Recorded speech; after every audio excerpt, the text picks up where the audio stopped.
எது நீ ஆழமா யோசிச்சுட்டு இருக்கிறியோ அது உங்ககிட்ட வந்துடும் தெரியுமா? கவனம்.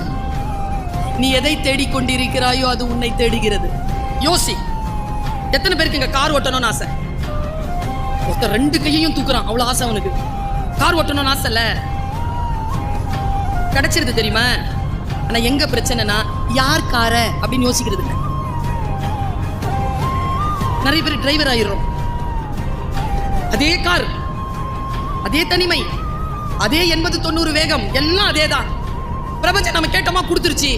ஏன் கார, ஏன் சொந்த சம்பாத்தியத்தில் வாங்கின காரை ஓட்டிட்டு ஏன் போர்ட்டிகோல நான் வந்து நிற்கணும்? ஸ்டேரிங் இப்படி இருக்கணும், என் கேபின் இப்படி இருக்கணும், நான் உள்ள வந்தா இப்படி இருக்கணும். நீ உனக்கு கிடைக்குதா இல்லையான்னு பாரு. நீ ஆழமா எதை டிசைர் பண்றியோ அந்த ஆழமான டிசைருக்கு பின்னாலே எவ்வளவு ஓடுகிறாயோ அந்த அளவிற்கான உழைப்பை இந்த பிரபஞ்சம் தரும் என்பதற்கு ரத்தமும் சதையுமாக நான் சாட்சியாக நிற்கிறேன். என்னாலே முடியும் என்றார் என் குழந்தையே, உன்னால் ஏன் முடியாது?